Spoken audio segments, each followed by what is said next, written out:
Hi, everyone. I'm Kelly O'Horo, and this is Adaptable, Behavior Explained. Thanks for tuning in today. I wanted to share with you part 2 of this important episode that I've got my husband, Pat O'Horo, here today, and he's going to continue sharing his wonderful story with us and continues to be an example for men in growing their journey of vulnerability. So if you're tuning in here, please, if you haven't seen the first part of this show, please make sure you go back and watch part 1, because this won't be a good place to start if you don't. And so we're going to go ahead and continue. Thanks again for being here. So, there was a lot of years. The first 3 years was all just, in internal family systems, like what are the parts that, what are my managers and my firefighters and all of that stuff around my dissociation. And then another core aspect was getting back in the cockpit and going to mindfulness-based stress reduction, right? John Kabat-Zinn's work on being able to be present in my body and tolerate the feelings and emotions and experiences that I'm having. So once I climbed back into the cockpit, which was really hard, then learning, okay, oh, now I see this alarm. Okay, where's that? Oh, that's this child. And that's, the journey of, oh, it's not really what's happening now. It's, it's the maintenance and repair and damage that happened before or didn't happen before. So thank you so much for sharing that incredibly vulnerable story that you have transformed from all of those layers of armor and adaptations, and you aren't even remotely close to anybody that would have fallen into that moment before. And I think that since, I should say, your bravery to share this with others who have had moments that they don't think they can come back from. I think that hopefully you're a testimony to, if you're willing to go do the hard work, that you can overcome just about any behavior, no matter how atrocious it is. Of course, you're going to have to roll around in a lot of shame for it, and your family system's going to need to be able to stand by you. But to get through that, and I couldn't be more impressed or proud of how hard you've worked to overcome so much of the history. I couldn't have done it without you, and I couldn't have done it without Gail, my counselor, and the support of a lot of other people. Yeah. And I'm very grateful for the opportunity to grow through that and to find the door in the glass box of emotion and get to, actually grow and participate in the life that I always dreamed of. Like I'm happy. And you always had deserved it. You always should have had it. And we just, sometimes get dealt a lousy deck of cards. And I think that was so many people's story, Yeah, I had a conversation once with a work colleague, and we were kind of waxing existentially, and his philosophy was that in the cusp of the universe, before we're born, we choose the experiences that we want to have, and that life is just acting that out. And I remember going, absolutely not. There is no way that I would have chosen, like, you don't understand, bro. There's no way I would have chosen what happened to me.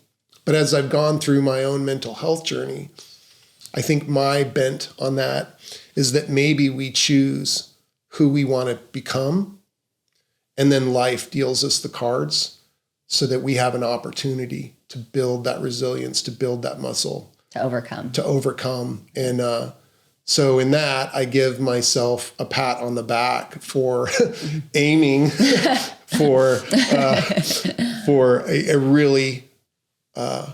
really hard target, to attain. Well, you've never. A healthy striving would be a major understatement. And most people who know you would describe that. But just as an aside, I want to share with you all that.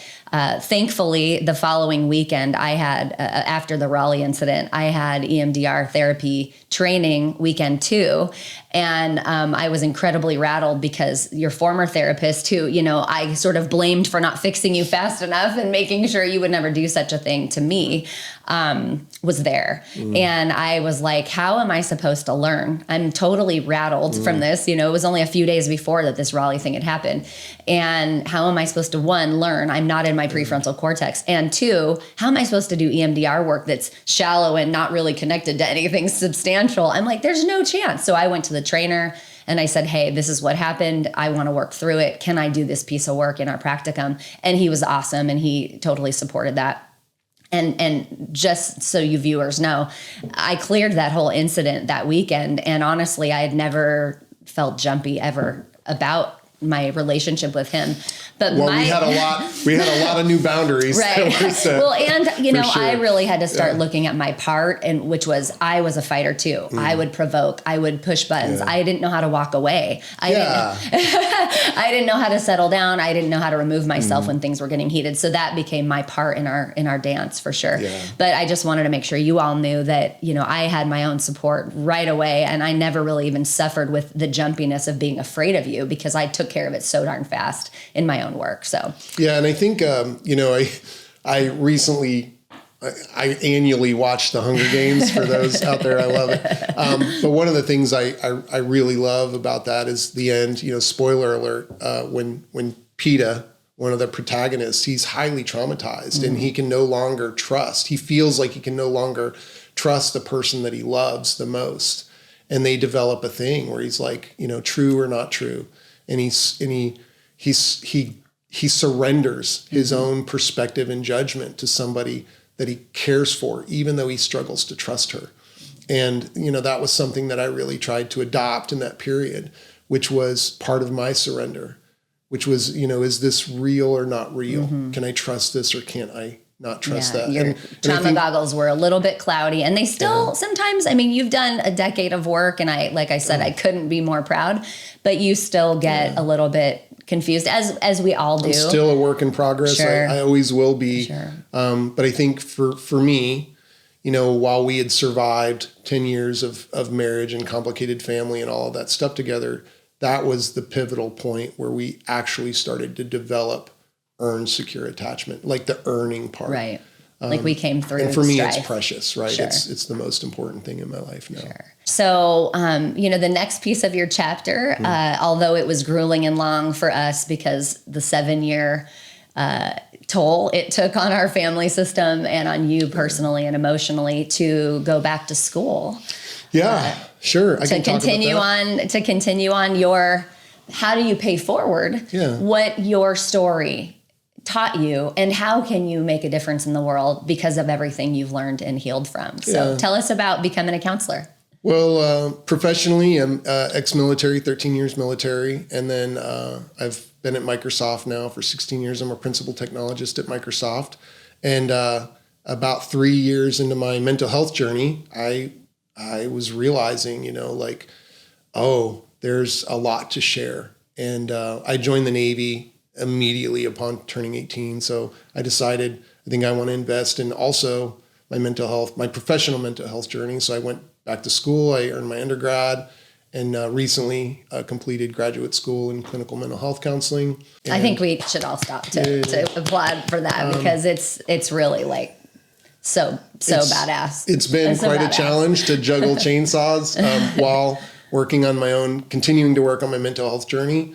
But, also being in counseling that entire time. So I've got 10 years under my belt with a craftsman in EMDR therapy. I think 1,000 seat hours of going with that and many intensives. And I consume a lot of information and synthesize a lot of information. And so I'm really, really excited now to be able to enter the professional space with really the goals. Of course, I've tried to support infinite healing and wellness in your work over the last decade, but to join the professional clinical staff is great and really aligns with Infinite's purpose for existence and our big five for life, which is eliminating the stigma of trauma and teaching it and paying it forward and living it. And so for me, right, that's really congruent with my own personal values of taking what I've learned and not taking it to the grave.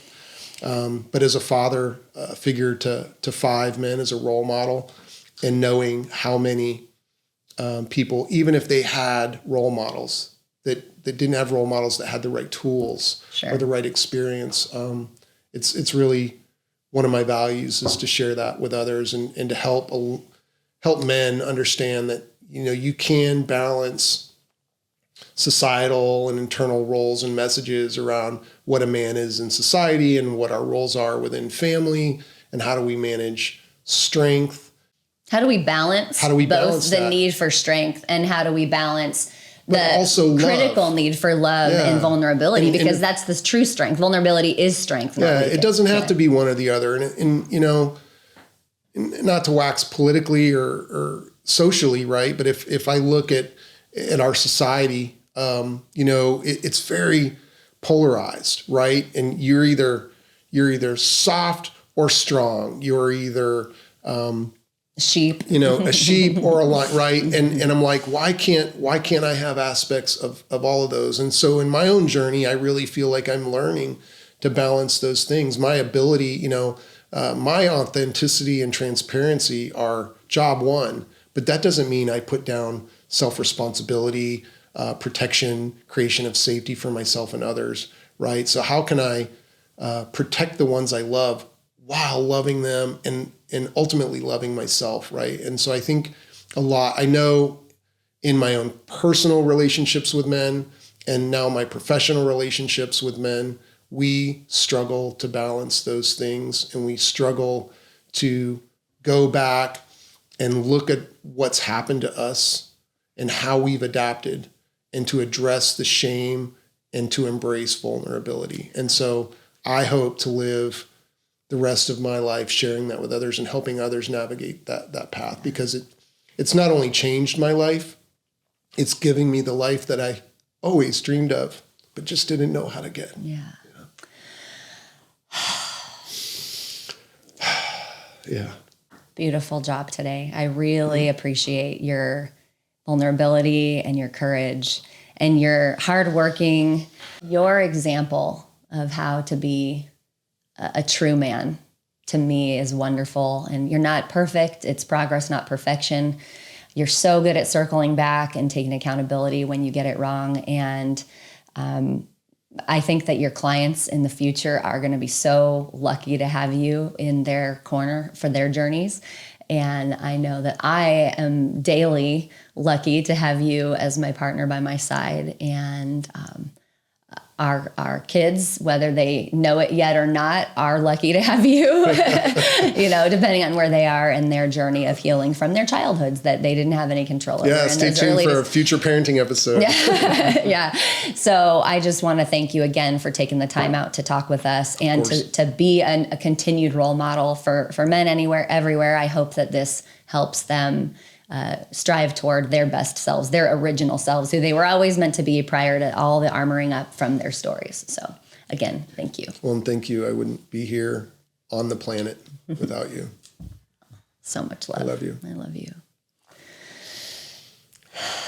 Okay. Thank you so much for tuning in today to our Counselor Cafe episode with this wonderful man and my partner.